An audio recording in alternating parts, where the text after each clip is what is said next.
Satu lagi hantaran ke depan. Orozco maukahnya sentuhan ke dalam gawang sendiri.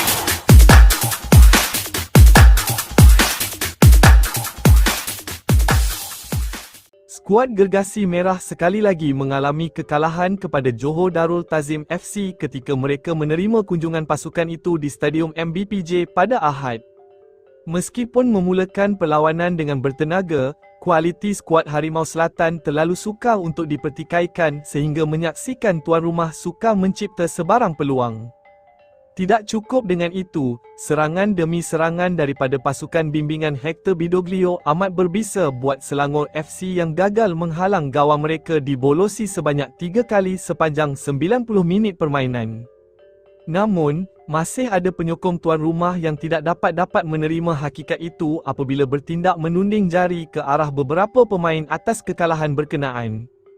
Pertahanan tengah, Syarul Nazim Zulpakar merupakan antara yang teruk dipersalahkan kerana dirasakan gagal mengekang serangan bertali arus dilancarkan JDT ke arah pintu gawang Selangor FC.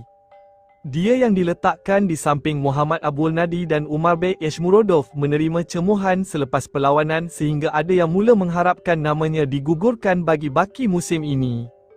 Bagaimanapun, berdasarkan penilaian menyeluruh, pemain berusia 24 tahun itu tidak wajar dikritik secara terus, lebih-lebih lagi daripada penyokong pasukan itu sendiri.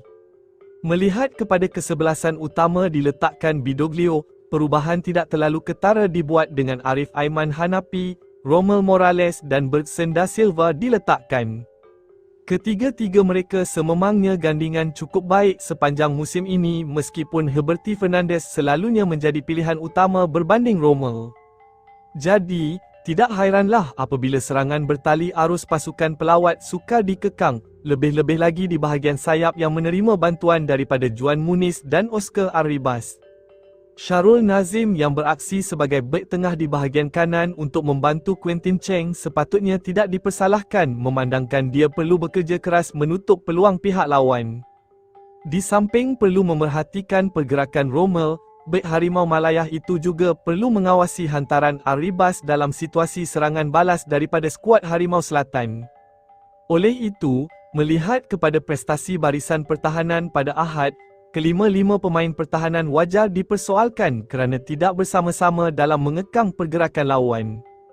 Barisan pertahanan Selangor FC wajar dipersalahkan sepanjang 90 minit permainan kerana gagal menghalang benteng mereka daripada dibolosi sebanyak 3 kali.